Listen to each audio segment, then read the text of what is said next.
DYD 825 Rádio Valinhos FM, operando em frequência modulada 87,9 MHz, Rua Padre Manuel Guinaud, número 74. Telefone 19 38 71 15 23.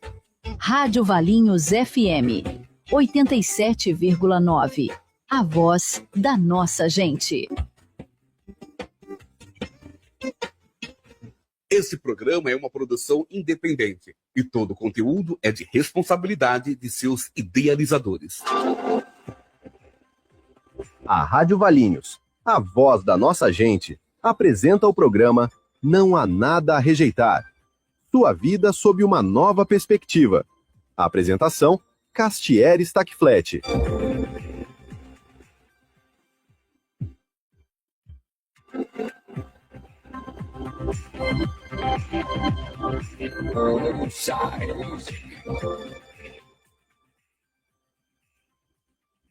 Bom dia, gente linda! Quintou aqui na Rádio Valinhos FM. A gente está com a delegada Liliane Doreto. Vou apresentá-la para vocês já já, mas entra aqui com a gente ao vivo no YouTube da rádio e no Facebook da rádio. Estamos na frequência 87.9 e hoje o programa tá especial de novo. Mais uma vez a gente vai falar sobre políticas públicas, a gente vai falar da importância e da conscientização da violência contra a mulher, entre outras coisas que eu vou trazer aqui para a gente ter a opinião da delegada Liliane Doreto. E já de começo, chat do YouTube, comenta, compartilha, fale com as pessoas e tragam mais pessoas aqui ao vivo com a gente. Lembrando que o programa também fica gravado. Então hoje, com muito prazer, eu recebo a delegada Liliane Doreto. Muito bem-vinda. Obrigada pelo por ter aceitado o convite de estar aqui. Catiele, muito obrigada. Fico muito feliz de estar aqui em Valinhos. Eu fui delegada aqui. Eu trabalhei aqui em Valinhos mesmo? Em Valinhos, eu respondi nas férias do colega. Eu era aqui da cidade vizinha de Vinhedo e Tupéva. E trabalhei em Campinas e na região todinha aqui de Bragança, Atibaia. Quer dizer, são 16 cidades lá, mas essas duas daqui, 19 cidades aqui. Dessa região. Que legal. Eu pesquisando um pouquinho sobre você, não sabia. Eu sou de Vinhedo, né? Então o pessoal de Vinhedo que assiste a gente já vai conhecer você. Já sabe a sua trajetória. Que bacana. Fico muito feliz de receber você aqui. Eu faço questão de receber pessoas que têm autoridade nos assuntos que a gente traz, porque eu falo que eu sou uma briguenta das redes sociais contra as pessoas que falam coisas que não condiz. Hoje a gente tem uma pandemia de influencers sem informação. Né? Exatamente. E as pessoas que não conhecem, não sabem como as coisas funcionam, acabam sendo levadas a informação incorretas, e isso prejudica o combate ao crime, o combate à violência contra a mulher, que é o que eu defendo assim massivamente nas redes sociais. Então, muito obrigada por estar aqui. E agora eu quero que você se apresente, né? Quem é a Liliane? O que a Liliane vibra, né? Qual é os objetivos da Liliane? Olha, eu sou aquela pessoa que acha que vai mudar o mundo. Eu nasci na periferia de São Bernardo, minha mãe funcionária pública, meu pai metalúrgico. A gente foi criado ali com muito exemplo de trabalho, de estudo. Fiz direito, tenho duas irmãs, elas também fizeram faculdade com bolsa de estudo, uma é enfermeira, outra é médica hoje. Minha mãe tem 4 graduações, passou em 11 concursos públicos e essa sempre foi a nossa trajetória em casa. Quando eu ingressei na polícia, eu tinha 19 anos. Nossa, super novinha. E aí fui escrivã de polícia, eu trabalhei ali no chão, como a gente diz, né? Chão de fábrica, conhecendo as vulnerabilidades. Como eu vim de um local que é vulnerável, eu sabia muito bem como receber aquelas pessoas no plantão e algumas coisas já me incomodavam. Eu sempre fui essa pessoa incomodada, que quer melhorar. E aí eu fui ser delegada de polícia e falei, gente, eu preciso ser a diferença. E eu sempre enxerguei que o Estado é uma ilha. Então, a gente tem uma Secretaria de Educação, uma da Saúde, mas não se comunica. E as pessoas, quando chegam à delegacia, é lá que se abre a porta para ela ser encaminhada para a justiça. Ninguém consegue conversar com um juiz no fórum, com um promotor de justiça, sem marcar hora. E tem no Estado, e o Estado tem a delegacia de polícia, uma pessoa tão preparada ou mais, porque eu digo que a função do delegado é híbrida, porque a gente precisa entender de rua e precisa entender de legislação. E a nossa explicação, ela se dá em tempo real, não dá tempo para você pesquisar nos autos, pesquisar em doutrina e livro. A gente efetivamente tem que ser um sabedor do direito. E aí, quando eu vejo que as pessoas procuram a delegacia, muitos dos problemas, nem a parte criminal é mais orientação social, civilista, e você consegue encaminhar essas pessoas, acolhê-la e ter um resultado, e eu percebi que segurança pública não se faz só fazendo um boletim de ocorrência, a pessoa vai para casa e a pessoa não sabe o que fazer com esse boletim de ocorrência, e tem gente que fala assim, doutora, eu fiz o BO, mas e daí? Outras falam, eu nem vou fazer o BO, eu não sei o que aconteceu depois. E aí foi pensando nisso que eu, também incomodada como você, de ver tantos especialistas querendo hypar, ser viral, e aí usa uma bandeira, usa outra e traz desinformação, eu comecei com o meu Instagram. Comecei há 1 ano e meio, e aí perceba a carência das pessoas. Quando eu coloquei lá, delegada Liliane Doretto, com 2 T's nas redes, e as pessoas começaram a ver conteúdo de qualidade, e o meu jargão sempre foi, informação é poder. E eu começava a direcionar as pessoas em várias pautas. Eu consegui, sozinho, 1 ano e meio, um conteúdo de tanta qualidade que hoje nós somos 208 mil pessoas na rede. Quando eu vi isso, eu já tinha projetos de lei que eu já vinha pedindo a assinatura das pessoas, porque as pessoas não exercem cidadania. A gente nem precisa de politicagem, a gente nem precisa de um representante. Se a gente se conscientizar que nós somos fortes. Sim. E aí eu fiz vários projetos de lei e comecei a pedir para as pessoas, se você concorda com essa pauta, assina. Assina que a gente vai protocolar na Assembleia Legislativa. Não, e detalhe, você tá à frente, você vê acontecendo o crime nos detalhes. As pessoas na internet não têm detalhes. Tem um corte, uma opinião de uma pessoa que às vezes não sabe o que tá falando. Sim. E aí vira assim uma coisa absurda. Então, quando eu entrei no seu Instagram e vi o seu conteúdo, eu falei, cara, ela explica o que as pessoas não sabem como funciona. Você gostou? Não, eu achei sensacional. Que bom. Até uma das pautas que eu preparei aqui para perguntar para você foi um caso que recentemente é triste, né? Eu até vi você chegar a comentar, do menino Gustavo. Nossa. O tanto de comentário falando mal da mãe. Gente, a pessoa tá vivendo um luto. A pessoa tá tendo que lidar com a justiça. Sim. A gente sabe que a lei de alienação parental falha pra caramba. E as pessoas vão lá e falam, mas a culpa é da mãe. Tá, vamos supor que ela tenha uma parcela de culpa, que ela poderia realmente ter protegido mais o filho, mas assim, é absurdo o tanto de comentário que as pessoas vão contra ela e ninguém fala do que o pai fez, que é uma coisa absurda. Onde está a sociedade? A sociedade está a favor de quem mata? Então, sabe o que acontece? Eu fico muito indignada com isso. As pessoas estão tão preocupadas em bandeira. Esse país, ele está tão doente. Eu acho que não tem como a gente conversar e não falar. A gente vê esse nosso cenário político, o que a gente enxerga? A gente enxerga pessoas que vão conversar com as pessoas tentando inflamá-la. Querem a briga, querem a discórdia, mas ninguém vem efetivamente e mostra a solução. Sabe por quê? É mais fácil inflamar você, mexer naquilo, na sua emoção, do que eu ser serena e falar para você, olha só, não importa que bandeira seja, a gente quer solução, a gente precisa de segurança, a gente precisa de uma escola de qualidade, a gente precisa de um serviço público que não seja protocolado, que individualize caso a caso.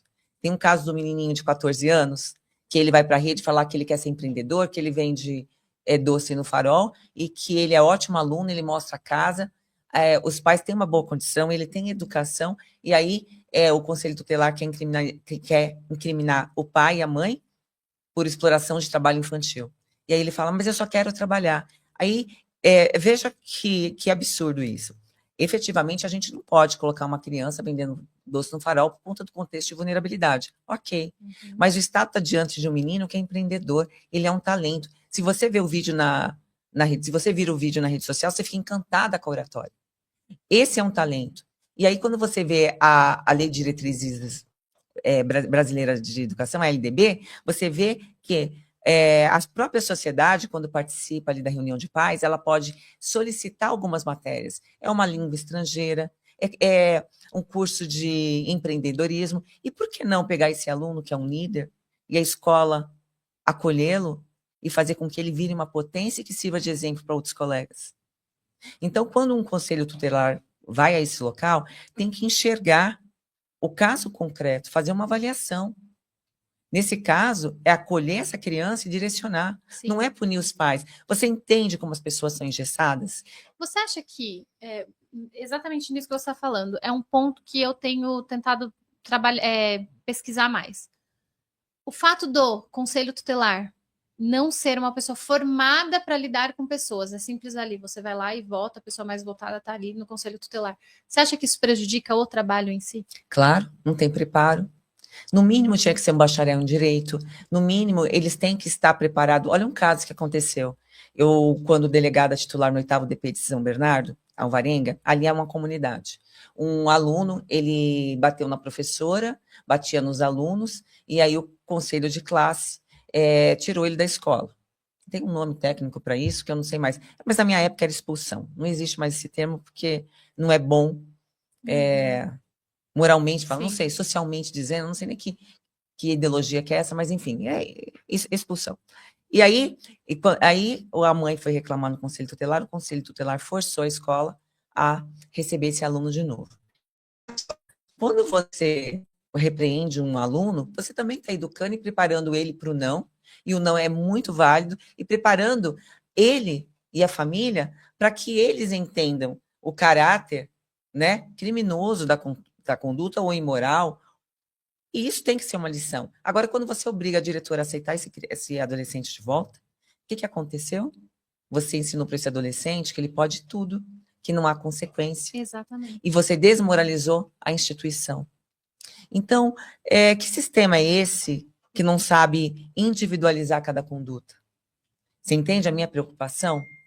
A minha preocupação, muitas vezes, é essa falta de preparo, essa falta de coerência. E aí, os professores se veem acuados porque acham que o conselho tutelar é um órgão rígido e que vai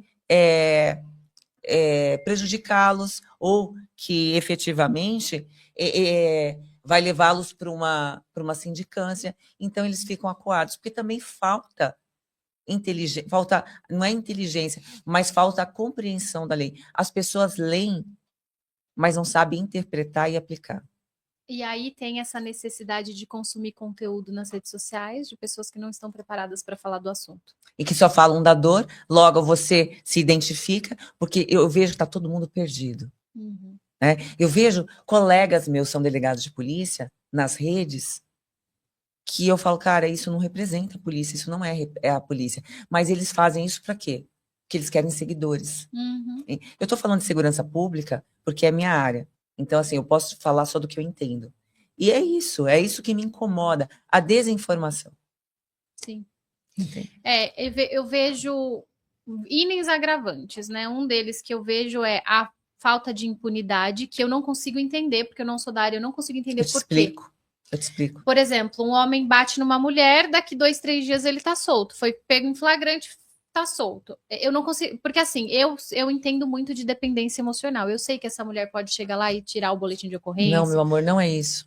Me explica isso pra gente, porque os meus seguidores também se perguntam por quê? Como que esse cara tá solto de novo? Gente, a Lei Maria da Penha, para começar, ficam nessa polêmica, a Maria da Penha apanhou, não apanhou, é verdade, não é verdade? Gente, isso não importa. Importa. Foi aquele contexto que foi usado para dizer que a Lei Maria da Penha veio. Juridicamente foi porque uma mulher, ela foi tentaram matá-la 2 vezes, há provas do inquérito policial que foi o marido. Uhum. E a justiça demorou. O delegado de polícia foi muito rápido nas investigações, só que o sistema jurídico, o judiciário demorou mais de 20 anos para apreciar. E aí ela reclamou na Corte Interamericana dos Direitos Humanos, o Brasil foi punido. Uhum. E quando o Brasil foi punido, ele foi obrigado a fazer uma lei e dar o nome dela. Simples assim. Se é verdade, se não é verdade, o que aconteceu são 2 fatos. Aconteceu um crime, a polícia agiu, o judiciário negligenciou e precisava de uma resposta. Exato. E usaram esse caso. Se é de ideologia direita, esquerda, eu não quero saber. Eu quero saber que depois dessa lei, houve sim um sistema mais célere, porque efetivamente mulheres morrem, mulheres apanham. Quem aqui vai dizer que na família nunca a avó, a bisavó, a tia, o pai não sofreu, a mãe, a mulher não sofreu violência? sofreu. Sim. Isso é histórico, certo? Então, isso não me importa. As pessoas se pegam em mimimi, sabe? Em Sim. bobagens. Aí eu te explico por que a lei não funciona. A Lei Maria da Penha, ela veio para apagar esse incêndio, essa inércia da justiça. E como houve a inércia por conta do judiciário atrasar todo esse tempo, essa lei é uma lei procedimental. Ela não é uma lei que criou um tipo penal, ameaça contra o gênero feminino, a pena 10 anos. Não, a pena continua de 1 a 6 meses, salvo o melhor juízo. Uma pena de 1 ano a 6 meses, ela depende da representação. E aí, mesmo em flagrante, a pessoa não fica presa. Mesmo em flagrante, não fica presa, a não ser que haja outros elementos que o delegado, no caso concreto, consiga motivar e aí representar para o juiz vai analisar se essa pessoa fica presa ou não. Lesão corporal idem e tudo mais. O único tipo penal que a Lei Maria da Penha trouxe foi: se você descumprir uma medida protetiva, você vai ficar preso. Ponto. Esse é o único crime que tem na Lei Maria da Penha. Então, as pessoas têm que entender que, como é uma lei procedimental, você pode ser preso em flagrante que você não vai continuar. A gente continua fazendo o resserviço. Uhum. Você consegue entender agora que a gente fica correndo atrás do rabo? Uhum. Nós temos a lei, mas a gente não tem a aplicabilidade conforme a necessidade. E aí, você me perguntou outra coisa, que as pessoas, elas não entendem no caso do prisão em flagrante, né? Por que ele sai? Pois é, a gente prende em flagrante, a mulher não precisa mais representar, e aí a lei veio, e aí a gente vai adaptando, Foi entendeu? se moldando, né? A gente vai Hoje se ela moldando. não precisa mais estar E lá aí, e denunciar. exatamente, como a gente sabe que a Lei Maria da Penha é uma lei no tocante a você cometer um crime contra uma mulher em questão do gênero dela, só porque ela é mulher. No contexto familiar, de amizade, no contexto familiar, de vínculo afetivo, independente de morar em casa ou não, certo?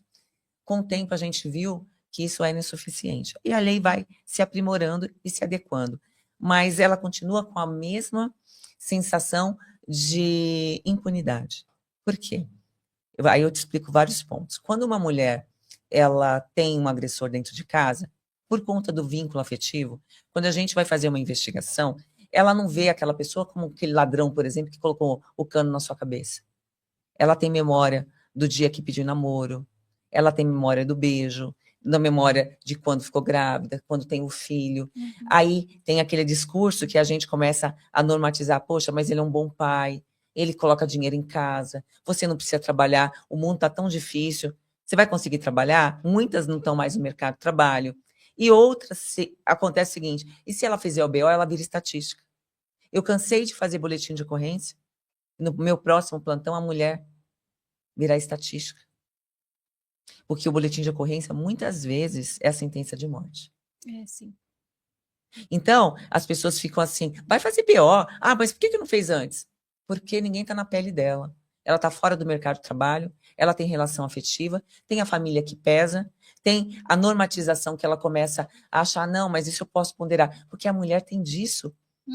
Isso faz parte da nossa sociologia. Sim. A gente minimiza, a gente é aquela que quer: nossa, mas eu preciso sustentar minha família, ele é um bom pai, pelos filhos se sacrifica. Tem um ponto, né? Eu até desenhei um projeto que eu tô batendo na tecla. Só esse mês eu fui em 4 rodas de conversa do Agosto Lilás, né? E eu vejo que as pessoas sempre estão ali na mesma pergunta. Eu atendo há 6 anos mulheres vítimas de relacionamento abusivo, seja psicológico, físico, enfim.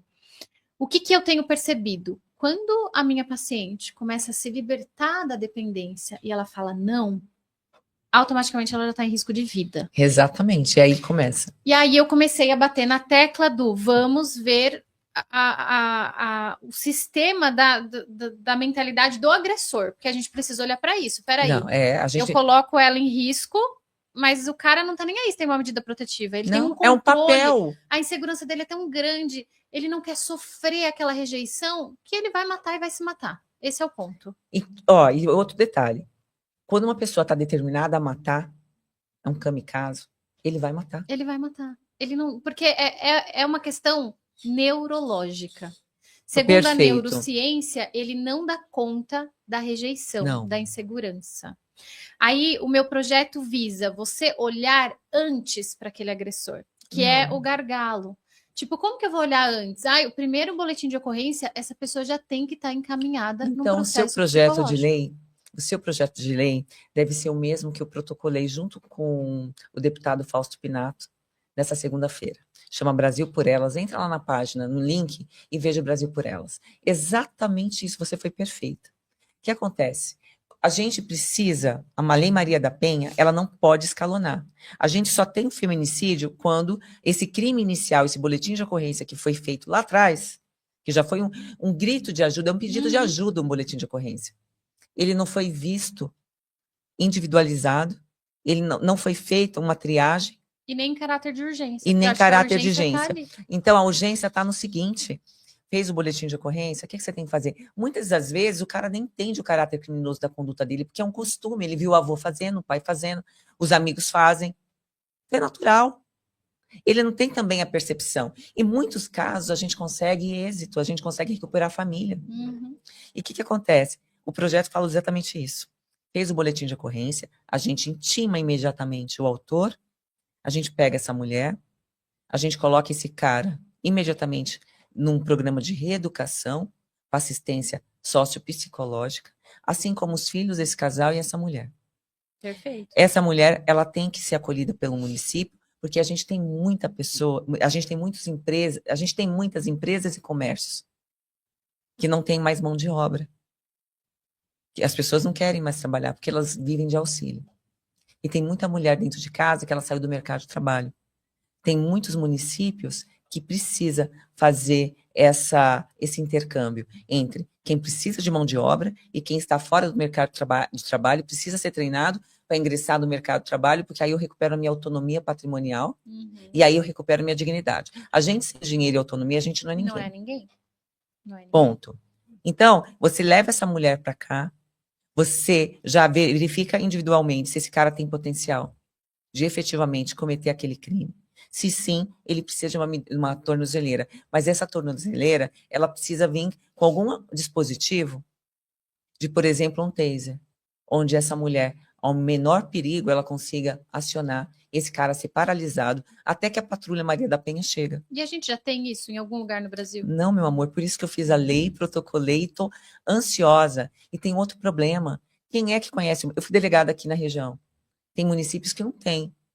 Como a gente liga o 90, cai em Campinas, até chegar no município demora. Só que a gente tem o quê? A polícia municipal, que ninguém enxerga a GCM. A GCM é ouro. Em Vinhedo, eles estão bem envolvidos com a Maria da Penha. Eu Sim. não sei na região aqui, né? Só que não todos os municípios têm. A gente precisa que a GCM seja a primeira a ser acionada, porque a GCM, diferente da PM e da Polícia Civil, a GCM tem aquela função ostensiva e preventiva. Quando chega essa decisão judicial no município e eles conhecem quem é da UBS, quem é da escola, ponto de droga, eles são muito mais rápidos. Sim. Entende? Então a gente tem a lei, mas a gente não sabe operacionar. Então a gente precisa de gente de qualidade que mostre isso. Porque quem está na ponta conhece. Então eu acho, se você puder olhar o projeto lá que eu protocolei, se você vir alguma brecha, a gente pode aditar. Mas a gente precisa de lei que seja eficiente. Se você não tiver efetividade é você entregar valor público naquela conduta, naquela lei. Se a população não sentir a sensação, se a população não souber que isso funciona, cai aonde? Na descredibilidade, no descrédito. Quando cai no descrédito e quando também é mal tipificada, quando você comete injustiças, que quando você pega uma mulher que usurpa a lei, e aí você tem um homem que foi prejudicado injustamente, também é um outro problema. Isso é um problema que a gente tem sofrido bastante, né? Por quê? Porque a lei, ela abre brecha para ela ser descreditada, e aí aquele agressor que precisa da reprimenda não é. E aí, aquele agressor, ele ganha voz. Entende qual que é o problema de você ficar usando bandeira e ideologia? Uma questão que é de vida ou morte? Sim. E é preocupante porque a internet propaga muito isso. Sim. Uma pergunta, aí agora a gente vai virar para um outro lado. Você já tratou alguma questão, já teve algum caso em que a mulher foi a agressora, mas ela estava sofrendo abuso psicológico por muito tempo e a agressão foi um comportamento reativo? E você conseguiu provar isso? Por que que eu pergunto? A maioria, assim, 50% das mulheres que chegam para mim vêm porque agrediram e sente culpa. Quando eu vou analisar a situação da agressão, inclusive tem um estudo de uma faculdade internacional falando sobre isso, que as mulheres começam a agredir, e aí a gente tem uma dificuldade de interpretar quem é o abusador e quem é a vítima, porque a vítima começa a ter comportamentos parecidos com a do abusador. E aí eles se batem, se matam, enfim, é um caos. E quando a gente vai analisar, o abusador faz pelo controle, a vítima faz pelo desespero, Pela vingança. para ser vista muitas vezes, Tá. porque ela não tem voz. Aí ela tá com aquela cabeça assim cheia de violência psicológica e ela explode.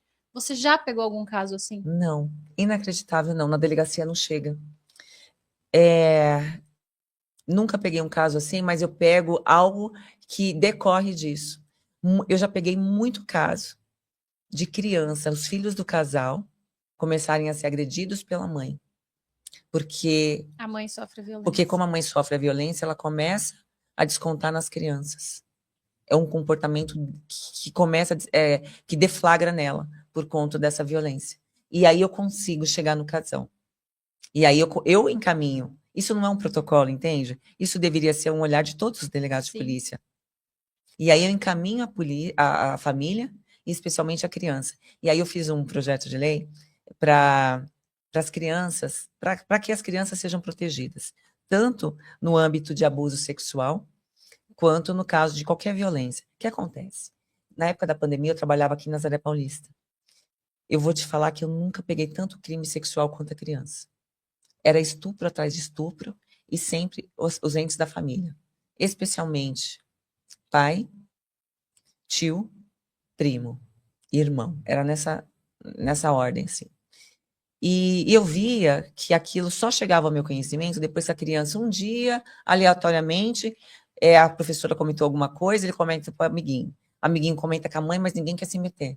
Depois de anos, acontece passou da conta, quando a criança é machucada, aí para na delegacia. Só que até passar da conta, esse cara já está há anos agredindo aquela criança. Na época pandêmica, creio eu, que como estava todo mundo confinado, aquilo começou a ficar maior. Por que eu estou falando isso? Porque a gente precisa ter voz. E criança não consegue verbalizar. E às vezes é um comportamento normal para ela. Porque é uma forma de amor que ela recebe, é o abuso, e ela não sabe que é abuso. E aí eu criei lá a Voz do Silêncio, que é justamente isso. A gente, você da psicologia, o pessoal da escola, da psicologia. Aliás, o pai e a mãe fez a primeira matrícula da criança, pode ser no berçário. Eles já são, em face dessa lei, obrigados a participarem de uma roda de conversa, de tentar identificar quais são os sinais do abuso. E aí, a escola também é obrigada a isso, essa conscientização, e assim a comunidade. Porque aí a gente vai ser a voz daquela criança, entende? Então, o que você está me falando, eu nunca peguei um caso de que a mulher agredisse o homem. Eu já peguei mulher abusadora, tá? Que batia no cara. E tem. É que os homens, eles falam menos. Os homens falam menos. Buscam menos ajuda. Pois é, ele se acredita que ele chegava na delegacia, era um escândalo. Ele colocava o carro lá e saía gritando, me socorre, ela quer me bater. Ele era um japonês pequenininho e ela uma mulher grande. E aí ela pegava ele pelo colarinho e saía com ele de lá, e ele apanhava dobrado. Na frente da delegacia. Na frente da delegacia, e a equipe, na época eu era escrivã, eu ficava assim, eu era novinha, 20 anos. 20 anos, tá? Eu tô te falando de 28 anos atrás, esse episódio. O cara saía de lá desse jeito, e aí, naquela época, não tinha essa conscientização, porque essa é uma violência doméstica. Então, a violência doméstica pode ter uma pessoa como homem, pode ter uma mulher. E os homens não estão desprotegidos. Porque a gente tem no Código Penal medida cautelar para os homens também. Só que isso não é divulgado, porque isso não hypa na internet. Exato. Entende? E naquela época virava chacota, como um ambiente é machista. E aí o delegado que eu trabalhava com ele, falou, já vai em japonesinho. Daqui a pouco ela busca ele de novo. E não faziam nada. Sim. Entendeu? Então, a gente precisa olhar com humanidade, independente do sexo. Eu tenho alguns receios, assim, Liliane, que eu vou ser bem honesta com você. Eu percebendo a mente humana, reações para mim, elas me falam muitas coisas que estão no invisível. Então, quando eu vejo um homem bater ou uma mulher bater, eu fico tentando entender o que aconteceu antes disso. Por ter acompanhado muitas histórias, eu sei que nem esses dias eu recebo muito vídeo de homens que mandam para mim de mulheres batendo em homem. Aí a primeira pergunta que eu faço, por que você está me mandando isso? Porque nas minhas redes sociais eu não defendo só a mulher, mas eu também não falo do homem porque as minhas pacientes são mulheres. Sim. Isso não significa que eu sou a favor da mulher batendo no homem. Nunca. Aí eu pergunto, por que você está me mandando isso? Tento conversar com ele. Aí eu percebo que ele sofre alguma questão. Só que esse mesmo homem é o que comenta nos vídeos quando a mulher aparece apanhando. Ah, mas o que será que ela fez? Então. E aí eu começo a entender que esse homem que quer, entre aspas, a voz, ele também faz uma violência psicológica. Ele também quer fazer parecer alguma coisa. Então, é muito difícil. Quando eu vejo um vídeo, tanto de homem quanto mulher, eu desconfio. Porque o que está embaixo precisa ser visto. E muitas vezes não é. Porque a gente não vê a camada. A gente não vê. A gente não vê camadas, a gente vê superfície. E agora com a rede social fica muito difícil e é cômodo você não raciocinar. Uhum. Então aquele efeito manada, entendeu? É o que eu tô vendo, então é isso, olha lá, ele tá apanhando, olha Aí que absurdo. E as pessoas querem pertencimento. Então se eu admiro você falou que é feio, eu vou falar que é feio. Exatamente. Então às vezes eu pego um vídeo, eu jogo lá, me fala o que você acha. Porque se eu for explicar, só outro dia eu coloquei eu queria dar um exemplo, o pessoal da rede, que no caso de descumprimento de medida protetiva, acontece resultado tal. Só que no caso foi o ex-marido da Maria da Penha que foi preso. Uhum. E aí eu tinha que contextualizar para explicar que naquele caso em específico, naquele caso em tela, houve a prisão que, segundo a Justiça e o Ministério Público, se deu porque quando na sentença e na medida protetiva que ele tem, ele não pode falar do episódio publicamente. E ele deu uma entrevista, não sei para que emissora. E por isso aconteceu a medida protetiva, a prisão dele. Ponto, foi isso. O pessoal começou a falar, a senhora já viu o Brasil Paralelo? Já viu o documentário que essa mulher nunca sofreu antes? Ela nunca sofreu, por que ela está aí? Aí ela fala que tinha sofrido violência psicológica, mas nunca física, e que ele era um pai exemplar até aquele momento. Foi tudo mentira. E aí começaram a me bombardear como se eu defendesse alguma pauta. Uhum. Eu só falei uma coisa. E aí antes eu percebia, Nath, que as pessoas tinham dificuldade de interpretar o que liam. Hoje as pessoas têm outra dificuldade de ouvir e interpretar o que ouvem. E eles não ouvem inteiro. Você fez um vídeo de 1 minuto, eles vão ouvir 50% do vídeo e vão dar opinião. Não. Entendeu? É bem isso mesmo. E, nossa, e a gente que quer falar o que é real e passar a informação tem dificuldade. Agora eu estou gravando um curso só de dependência emocional, segundo a neurociência. Eu quero que as pessoas que não passam por isso entendam o que é, para a gente ter menos pessoas apontando dedos na internet. Porque as pessoas não entendem. Então, aí aparece alguém, filma lá uma mulher, que nem o caso dessa que pediu não sei se você viu esse vídeo, ela estava toda ensanguentada, machucada, apanhou, o militar prendeu o agressor e ela estava pedindo para soltar ele. Você chegou a ver esse vídeo? Cheguei a ver. E aí eu comentei sobre esse vídeo, eu falei, isso é dependência emocional, parabenizei a postura do militar, porque ele não invalidou o sentimento dela, ele teve a sensibilidade, né? O tom de voz que ele falou com ela foi perfeito. Só que as pessoas só julgavam. Ninguém falou sobre o que eu falei. Foi só o julgamento. Isso pra mim é loucura. Que absurdo. Gosta de apanhar. O gosta de apanhar é a frase do momento. Você chegou num ponto ótimo. Então, quando eu dou treinamento, e aí é muito revoltante pro policial que não entende, porque às vezes você faz um BO da pessoa, faz outro, e ela volta pra mesma situação. Volta pra mesma situação. Outras saem dessa situação, arruma outro namorado, marido, com o mesmo comportamento. E aí eu falo para ele, gente, percebam que ela ainda não conseguiu se relacionar sem que seja subjugada.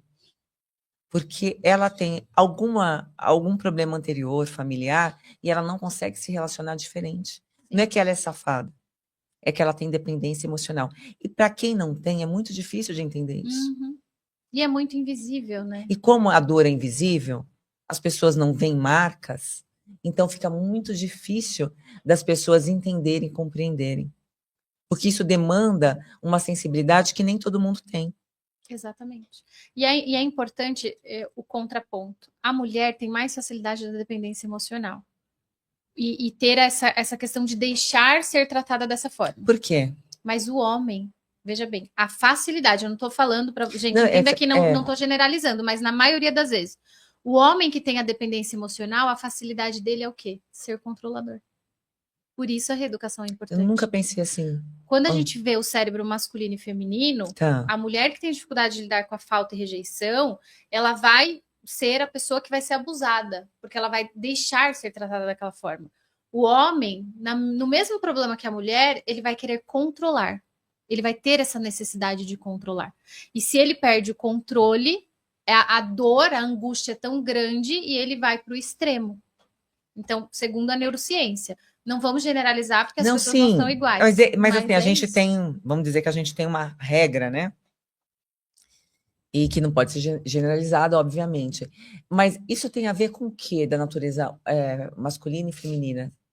Porque é a forma que eles vão lidar com a situação. Mas isso tem antecedentes por conta do jeito da nossa sociedade patriarcal? Ou isso diz respeito à nossa essência enquanto gênero, homem ou mulher? Não, tem a ver com a sociedade patriarcal. Claro que a gente tem que entender que, quimicamente falando, nós temos hormônios diferentes. E os hormônios também impulsionam comportamentos e sentimentos, tá? Então, isso é real. Mas imagina que um homem que foi criado, por exemplo, num lar onde a mulher comandava mais, ele não vai ter essa impulsão agressiva. Talvez ele vai ser o cara que a mulher vai mandar. É natural, porque ele aprendeu assim. Tá. Só que na maioria das vezes o homem aprendeu que ele tem que comandar. Então, se ele cresceu num lar onde ele teve rejeição, não soube lidar, não estruturou da maneira correta aquela rejeição, ele vai para um relacionamento. E ele vai ter um pingo de rejeição daquela mulher. A maneira que ele vai tratar aquilo é querendo controlá-la. Então, peraí, ele vai tirar ela do ambiente dos amigos, porque senão ele vai perder o controle e ele vai ter medo da rejeição. Ele não entende que é medo da rejeição, mas é o que o impulsiona. Então, ela vai para casa do pai e da mãe sem ele, no almoço de família. Não vai, porque alguém pode falar alguma coisa de mim. Entende que vem tudo do fundo de como ele entendeu a rejeição. Ele precisa de aprovação o tempo todo. Total. Esse é o centro da atenção. Exato. Ela já vai se apagando. Ela vai aceitando ser comandada por ele para não ser rejeitada por ele. Entende? É super legal, né? É por isso que eu sempre falo, Nath, se a gente não tiver essa integração, se o Estado não funcionar assim, interagindo, precisa de interação de fato. Nem todo mundo tem a minha ou a sua sensibilidade. Então, é preciso que o Estado, ele crie protocolos. Então, se a gente não tiver uma assistência social forte, uma assistência psicológica forte, a gente não consegue trabalhar a prevenção. E uma vez que cometeu o crime, a gente precisa trabalhar com rigidez. A gente está vivendo um país, e aí você me fez uma pergunta lá atrás, e por que a lei não funciona? Porque depois de 1948, o Brasil começou a entender que quando a pessoa comete um crime, que ele é vítima. Então, ele é a vítima da sociedade, por isso que ele cometeu o crime, então ele não pode ficar muito tempo preso, ele tem que ter progressão de regime, e o que aconteceu? A pena perdeu o sentido, que é o preventivo. E aí que absurdo, né?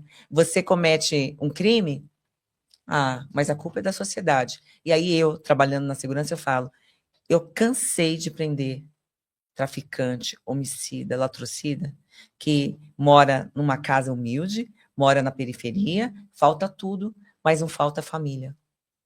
E o pai ali, com a mãe, eles têm estrutura, tem mais 5 filhos na família. Todos honestos trabalhadores, e um não é. Aí você me fala, os outros não tiveram a mesma comida, a mesma moradia, a mesma educação? Ele não deu certo porque ele escolheu aquele caminho. E agora você acha justo que ele continue sendo criminoso, fazendo mal para a sociedade, envergonhando a família, e aí o Estado passa a mão na cabeça dele. Exatamente. Então, a gente vive no país das maravilhas, você entende? Onde o sistema, além de não ser punitivo, a gente não tem nenhuma lei nesse país, a gente não tem nenhuma lei que ela inovou no sentido de fazer com que esse sujeito ele seja adequadamente preso, que quando na prisão ele seja separado de acordo com o seu perfil psicossocial, psicológico, para que ele também não seja angariado pelo crime organizado. Se você olhar as facções, PCC, Comando Vermelho, nasceu onde? Dentro do presídio. É ali que se angaria as pessoas. A gente não tem a separação dessas pessoas, a gente não tem um sistema que coloca esses caras para trabalhar, eles custam para a gente de R$1.000 a R$4.000 por mês, e a gente ainda tem que pagar auxílio para a família dele que for aqui fora. Exatamente. E é esse cara, e muitas vezes, a gente tem aquele tonto da periferia que comete um crime, mas não é que ele é criminoso, ele quer oportunidade. O Estado não está dando oportunidade também. A gente não pode ser sério. Só que cai na prisão, ali seria a possibilidade da gente recuperar esse cara, de colocar ele no mercado de trabalho, de educar. Não, mas vira a escola do crime. Vira a escola do crime. A gente tem em Minas e tem no Sul 2 cadeias que elas fizeram um convênio, colocaram para trabalhar esses caras onde ninguém quer trabalhar. Essas empresas, elas qualificam, elas voltam a ter dignidade, eles conseguem ressarcir a vítima do crime, porque todo mundo fala do ladrão, mas ninguém fala da vítima. Cadê a vítima? Exato. Ninguém fala da vítima, ninguém fala da família do cara. Muitas das vezes, ele está com uma mulher que é dependente psicologicamente dele. E aí o filho e ela ficam estigmatizados assim como a mãe dele. Exatamente. E ela não é do crime, ela não gosta daquilo. E aí o Estado não cuida dessas pessoas de acordo com o que deve, né? Para ela que entenda que aquilo foi um episódio e que em determinados casos tem que recuperação. Agora, aqueles caras que efetivamente precisam de reprimenda, eles têm que cumprir a pena integralmente. Ele tem que trabalhar e pagar o custo dele lá. Não é certo que o seu contribuinte e você, a gente tem que pagar para o bandido, ficar preso, para ele ficar mais expert para sair daqui e nos assolar. Ou quando está lá dentro, eles cometem crime de estelionato pelo telefone. Não, e ainda tem uma coisa que o Estado não vê, o que acontece com o familiar da vítima depois? Porque eu acompanho o familiar de vítima, né? É ótimo. Recebi no meu programa Beto Vaz, que é o caso da menina do Patins, a Sabrina, que é o caso da menina a Catrina, que foi morta pelo delegado em promissão. O que eu vejo essas famílias sofrerem para conseguir o mínimo de justiça, eles perdem tudo, Liliane, eles perdem tudo. Eles perdem dinheiro, eles perdem emprego, eles perdem saúde mental. Sabe o que eu fiz quando eu fui delegada da Delegacia de Homicídios em Diadema? Eu fui 8 anos. Tinha FAP, era uma delegacia de psicologia lá da região. O professor de lá, esqueci o nome dele, mas é maravilhoso. Os alunos do último ano de psicologia, eu abri vaga, abri uma sala assim na delegacia, e aí trabalhavam 5 psicólogas em horários alternados, 2 horas por dia cada uma delas. O pessoal que perde uma vítima, eles ficam nesse estado que você chegou a sentir, deprimente. Eu não tinha policial, eu tinha 3 escrivães e 4 investigadores. A homicídios de Diadema, naquela época, a gente tinha por semana uma média de 8 homicídios. Por semana. E as famílias ficavam efetivamente revoltadas porque não tinham resultado. E aí eu falei, não. E elas queriam, eu sentia que era acolhimento, elas queriam ser ouvidas. Porque elas queriam justiça. E aí elas iam lá e conversavam com o escrivão falava, doutor, eu não estou dando conta de investigar, porque eu tenho que ficar ouvindo essas pessoas.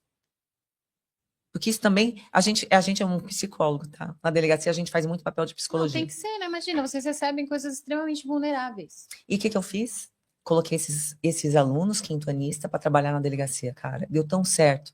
Em 6 meses a gente fez 189 atendimentos. Que lindo, lindo. 189 atendimentos. Paralelamente, a minha equipe ficou desafogada e conseguiu um êxito enorme no esclarecimento dos homicídios. Então, você vê o quanto é necessário o acolhimento da psicologia no Estado. Sim. Só que, assim, uma coisa que eu tenho percebido, a maioria deles acompanham essa pessoa que matou até o final. Se hoje a pessoa foi presa, pegou, sei lá, eu conversei com o Regis, que é o caso da chacina de Sorriso, ele veio aqui no meu programa. Caramba! E ele fala, se esse cara pegar 7 anos a menos por bom comportamento, eu vou saber. Eles passam uma vida, entende? A perda foi tão grande que eles ficam acompanhando aquele processo até o fim. E eu não acho justo. Eu não acho que um cara que mata uma mulher e estupra, matou a mulher, matou as 3 filhas, estuprou 3 delas, consiga uma redução de pena. Eu não aceito. Eu não aceito. Você concorda comigo que a legislação tem que mudar? Aí você imagina ele. Você acha que ele aceita? Não. Aí alguém vai lá e faz justiça com as próprias mãos. Aí a humanidade inteira, a sociedade vai lá e dá parabéns para quem Pois matou. é, olha a inversão de valores. Exatamente. A gente está vivendo um caos, gente, a gente está vivendo um caos. É isso. A gente está privilegiando ser marginal, ser desonesto. Você entende o que me deixa indignada? Aí vem o Estado e normaliza. Ai, mas como que foi a infância dele? Eu quero que ele se dane como foi a infância dele. Uma criança de 12 anos sabe o que é certo e o que é errado. Uhum. Quando um moleque ele pega uma arma de fogo e ele atira em alguém, ele sabe o que está fazendo. Você sabia que tem até um desafio da internet, da comunidade, aliás, que como que chama? Eles falam o nome. O desafio da... Bom, enfim, o cara, quando tá para vai fazer 18 anos, por exemplo, ele nasceu às 13 horas. 10 da manhã, o que é? Não sei o que de passagem. Então, 10 da manhã, do mesmo dia do aniversário, ele comete um crime. Que absurdo. E isso tá entre os jovens. Aqueles que já foi angariado pelo crime, aqueles que são criminosos. Não é porque é adolescente, criança que não comete crime, não, e que não são criminosos, tá? Você é psicóloga, você poderia até, assim, explicar de uma maneira mais técnica. Eu, enquanto delegada, falo, tá? Um moleque de 12 anos, ele sabe o que é certo e o que é errado. Sabe. E quando ele está determinado... Eu sei que não pode falar psicopata para essa idade, né? Enfim, mas é um psicopata. Um moleque de 12 anos, que ele tem a coragem de pegar uma arma de fogo e matar alguém, ele é um psicopata. Eu acho muito mais complexo que isso. Acho muito mais complexo. Porque tem uma questão de aprendizado envolvido, né? Eu sempre dou o exemplo do meu irmão. Eu tenho um irmão que ele é viciado em droga. A gente não tem mais contato hoje, porque eu não tenho mais... chegou um momento que eu não tinha mais como ajudar. E eu fiquei muito vítima da situação dele. Por quê? Porque ele foi apresentado para o crack quando ele tinha 12 anos pelo meu próprio pai. Então, para mim era assim, o meu pai era o herói da vida dele. E nós somos filhos do divórcio. Então, pensa, tem aquela falta de pai. Tem. E aí o pai, que é o herói da sua vida, pega você com 12 anos e fala, olha, filho, vem aqui e tal. E aí ele começou a usar crack com 12 anos. Cara, que loucura isso. Então, quando ele já estava adulto, muitas vezes eu abria minha casa, eu tentava ajudar, eu fazia de tudo para ajudar, porque dentro de mim tinha aquela coisa, não é culpa dele, é culpa do meu pai. Então, demorou muito para eu entender que hoje não é mais culpa dele. Quando ele tinha 12 anos, ele foi vítima. Porque era o pai estava ensinando. Sim, é o exemplo. Mas depois dos 18, 20, 22, ele não é mais vítima, é uma escolha. É difícil sair. Eu falei isso para ele, eu falei, é difícil, não é fácil. Você não vai ter facilidade em sair. Mas é uma escolha você permanecer onde você tá e eu não posso arcar com isso mais. Eu tenho 2 filhos. Suas escolhas, suas responsabilidades. Exatamente. Então, assim, demorou para eu entender. Mas eu entendo que com 12 anos, ele não tinha um poder. Porque ele estava sobre a rejeição do pai. Eu até entendo isso, tá? Mas aonde eu quero chegar é o seguinte. Independente de ser ou não instrumento do pai, se naquela ocasião ele tivesse furtado um celular, que é sem violência, passado e furtado, e se ele estivesse cometendo essa conduta, que no caso é um furto, mas porque é adolescente, a gente dá o nome de ato infracional.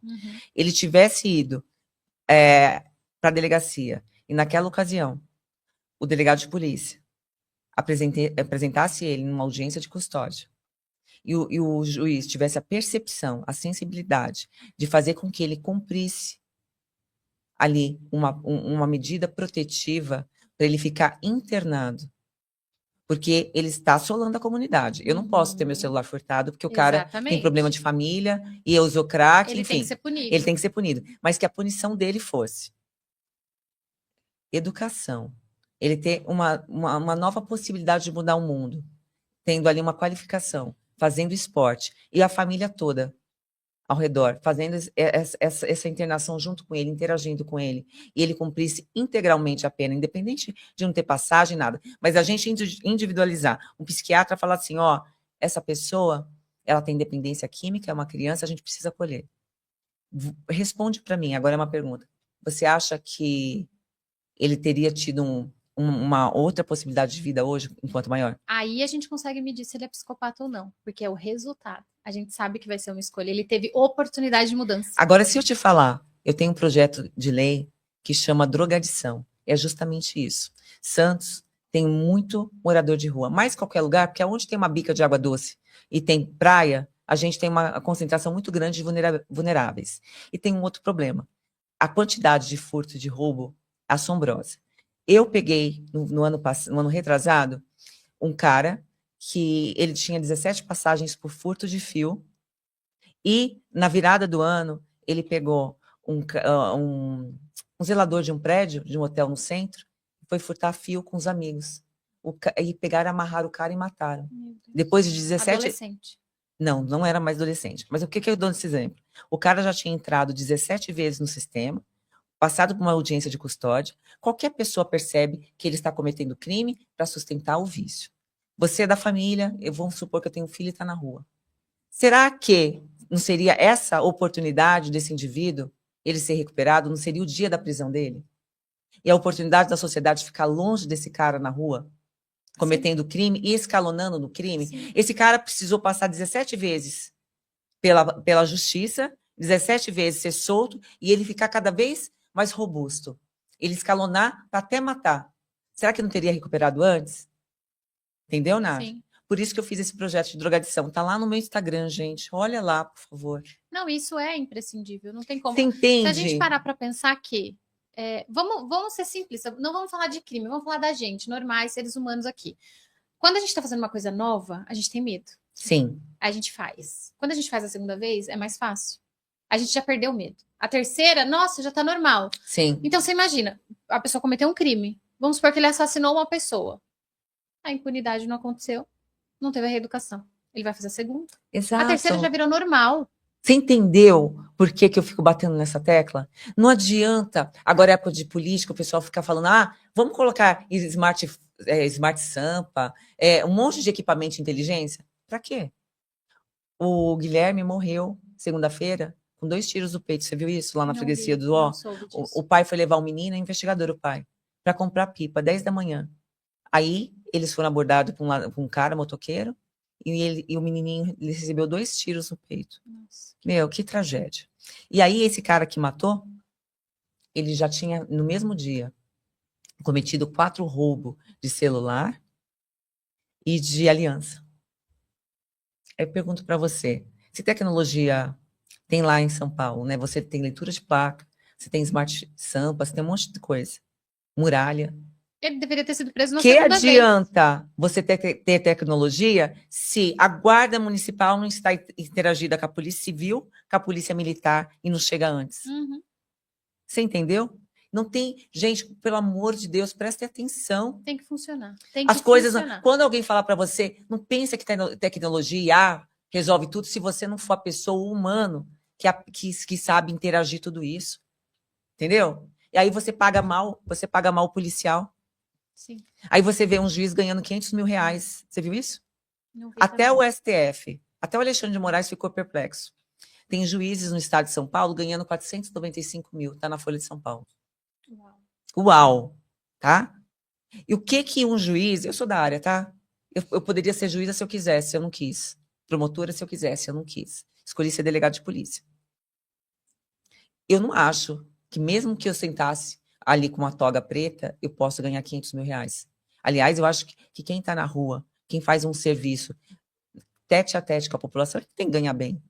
Eu sucateio uma área do serviço público, privilegio a outra que não dá resultado. O Buzeira foi solto. Você viu? Sabe por quê? O judiciário cancelou a audiência. Você acha que alguém que está ganhando 500 mil pode cancelar a audiência? Você acha que pode perder prazo? Você imagina quanto foi de gasto público para fazer uma prisão do Buzeira? É investigador que correu o risco de morrer? É a delegacia que ficou parada para investigar aquele crime, que dá trabalho, é crime organizado, e a população desguarnecida. E aí a polícia faz todo o trabalho e a defesa conseguiu soltar, palmas para a defesa. Não é o problema da defesa. É o problema que o judiciário não funcionou. Exatamente. E as pessoas precisam olhar para isso. Inclusive, a Lei Maria da Penha é um exemplo. Precisou vir uma organização internacional para obrigar o país a ter uma lei que, por incrível que pareça, é modelo em muitos países. Nós somos modelo, mas não que efetiva de fato. Não tem efetividade porque não agrega valor público. Exatamente. Ela não funciona no papel. Sabe por que não funciona? Porque as pessoas não sabem da efetividade. As pessoas não conhecem o sistema por dentro. Como que eu vou falar de psicologia se eu não sou psicóloga, se eu nunca atendi? Uhum. Como que eu vou fazer de segurança pública se eu não conheço segurança pública, se eu nunca fiquei num plantão, se eu nunca entrei numa periferia, se eu nunca troquei tiro? Ah, mas os influencers podem, viu, Liliane? Os influencers podem falar o que quer, tem 1 milhão de seguidores, né? Todo mundo acredita no que eles falam. Meu, eu vejo propaganda de colegas que tá indo tem lá propaganda indo fazer batida com salto alto, tá? É. Entende? Uhum. E agora eu pergunto, o que está entregando ali de conhecimento à população?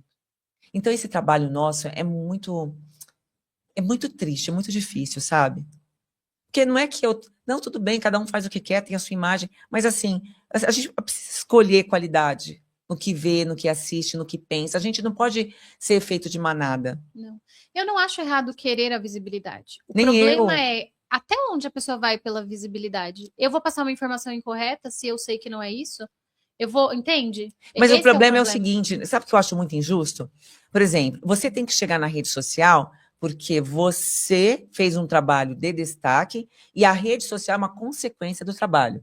Agora, a rede social te levar para algum local que aquilo não é verídico, que você nunca trabalhou, você nunca vivenciou, e você vender propaganda de algo que não acontece, é por isso que eu falo.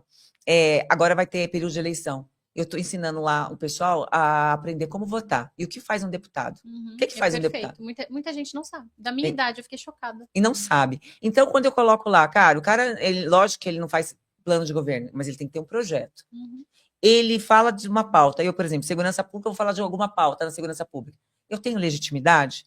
Quem sou eu? Aonde eu trabalhei? Quem que eu prendi?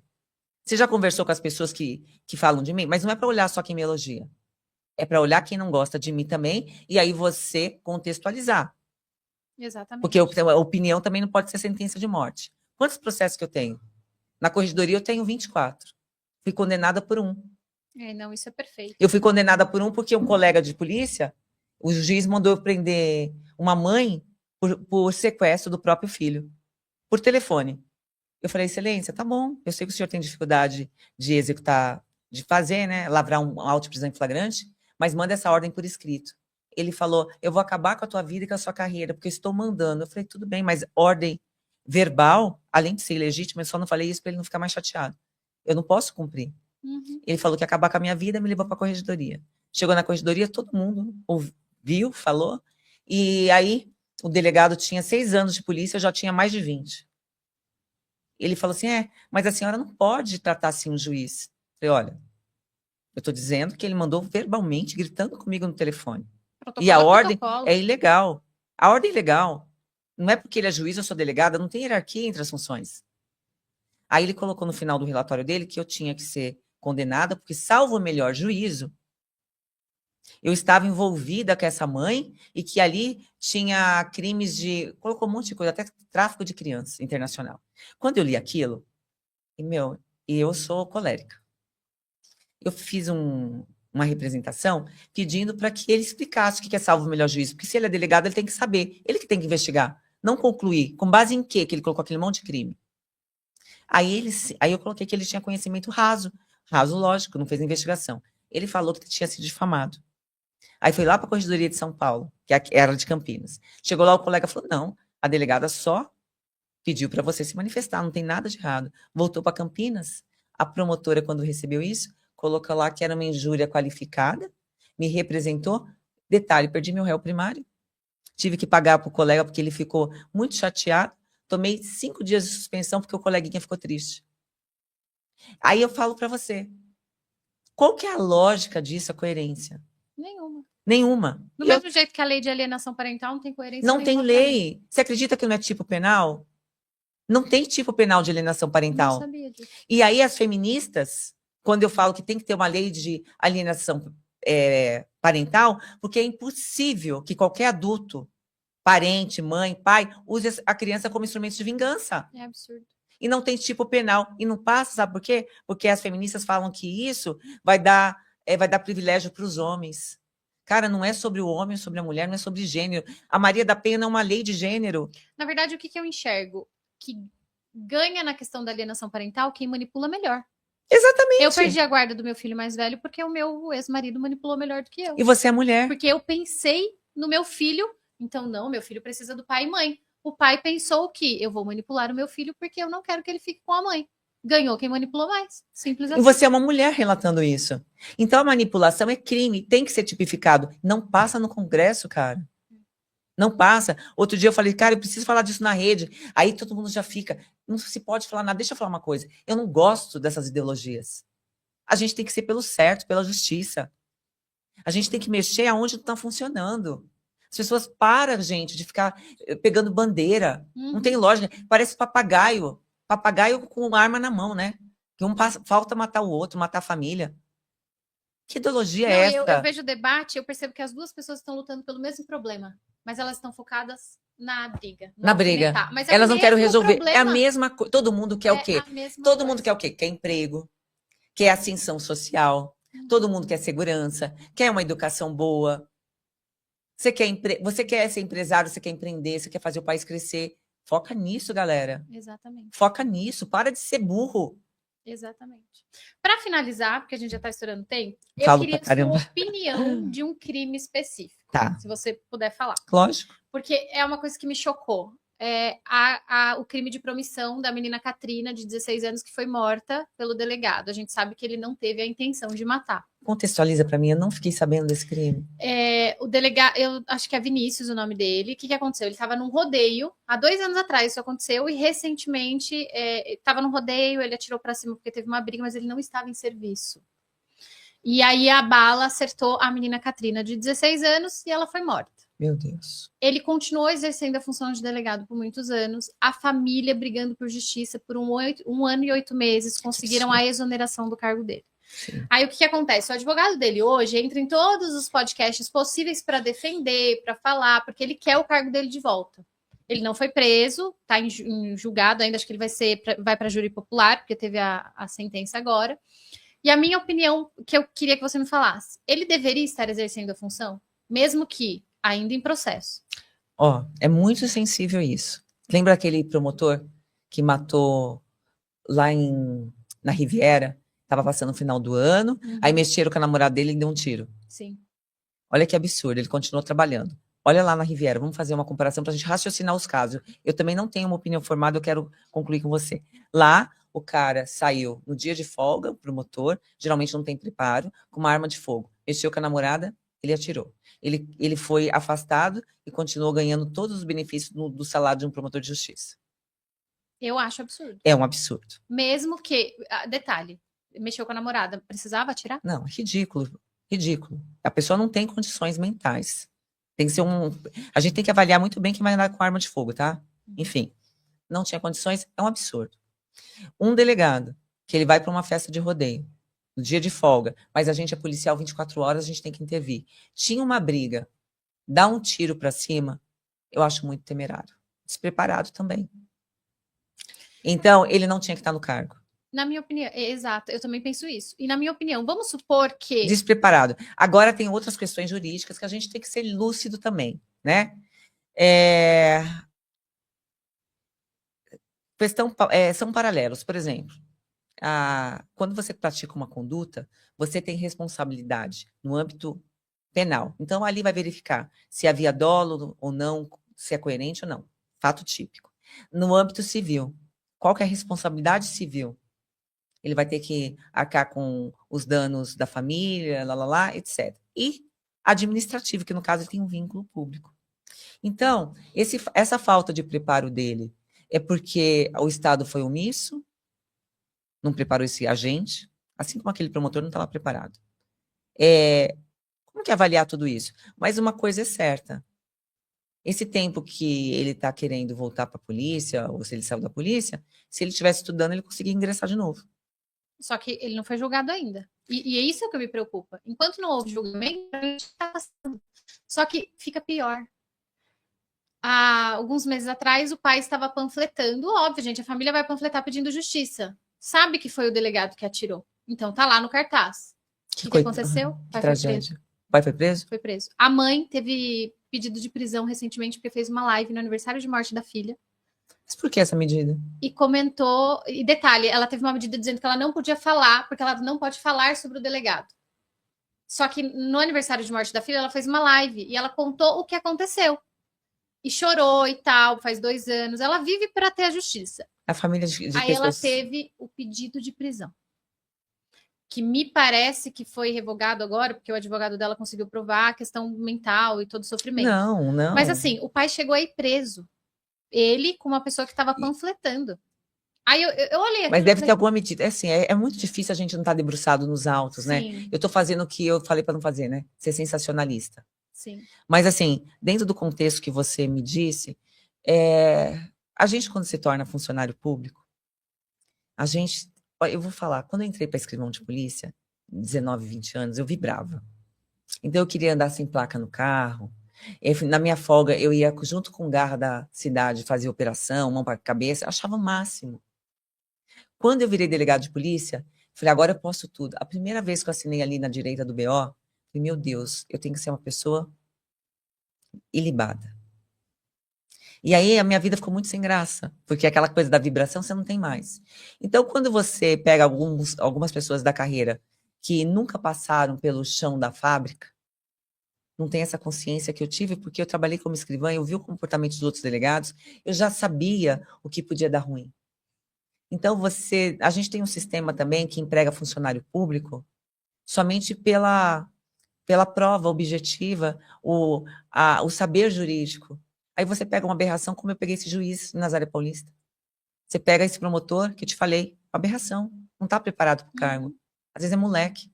Esse delegado, ao que me parece, qual que é o sentido de você dar um tiro para cima? Ele agiu com culpa consciente, porque poderia pegar alguém como aconteceu. É crime. Na verdade, é dolo eventual.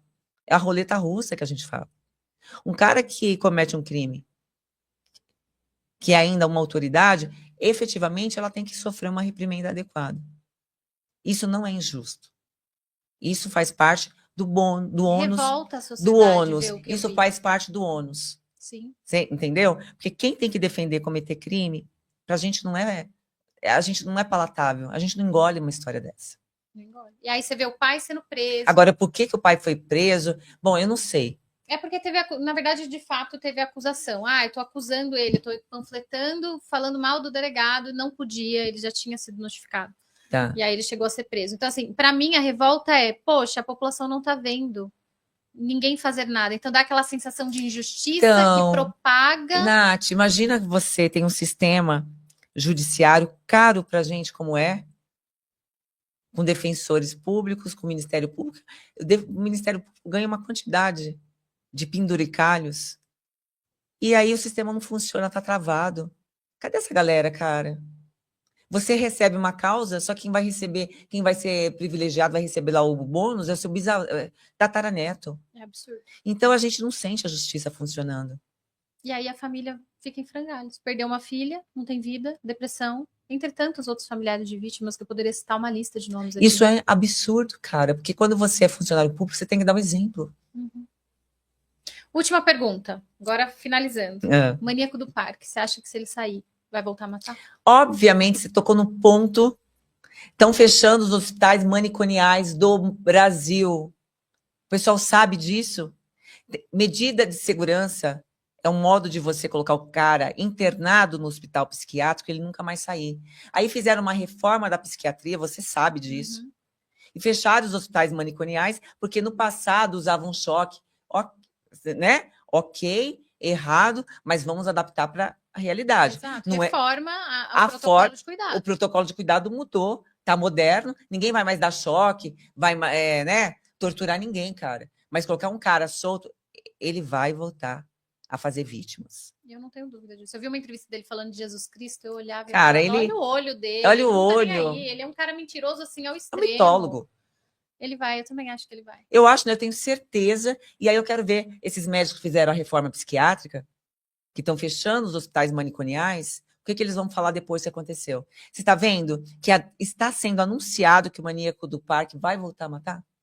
Eu quero ver o que vão fazer com aquele... Como é o nome do menino que foi preso de menor? O Champinha? O Champinha. O Champinha é uma outra situação. O Ministério Público muito inteligente. Ele conseguiu, através de uma medida civil, fazer com que ele se mantenha Não, preso. eu achei maravilhoso, porque ele era de menor, ele iria sair com 18 Não, anos. olha, Foi aplausos para o perfeito. Ministério Público. Foi perfeito. Quando eu falo de sistema de justiça, gente, eu falo das aberrações, tá? Assim como existe na polícia também. A gente tem que cortar na carne. Então, esse delegado, essas coisas que são absurdas. Mas a gente tem tanto promotor de justiça talentoso, tanto juiz comprometido. Então, é para esses caras que a gente precisa dar voz, porque senão parece que tudo não funciona, Uhum, né? sim. Assim como na polícia também, na PM, na GCM. Então, a gente tem que dar voz para o que dá certo. E mostrar o que está errado para a gente também fazer a justiça. Justiça é Perfeito. isso. Doutora, muito obrigada. A gente extrapolou o tempo, mas eu Eu amei. agradeço. Vem mais vezes aqui. Ai, eu moro o tão programa longe, tá de mas venho. portas abertas. E me Dá leva. pra fazer online também. Vamos fazer online. Dá pra Me fazer leva online. aí no pessoal que você também tá Vou te junto. indicar, porque Eu quero. as pessoas precisam ouvir. Precisam ouvir A gente quem precisa quer de conhecimento. conscientizar. Eu aprendi Exato. com você hoje. Espero que as Bom, pessoas tenham aprendido também com a com gente. certeza, com certeza. E segue lá, gente. Delegada Liliane Doreto. Isso mesmo. Gente, encontro vocês amanhã, ao vivo, às 20 horas, tem programa também. E a gente vai falar também sobre políticas públicas. Beijão, até mais. Beijo. Adorei, Nath.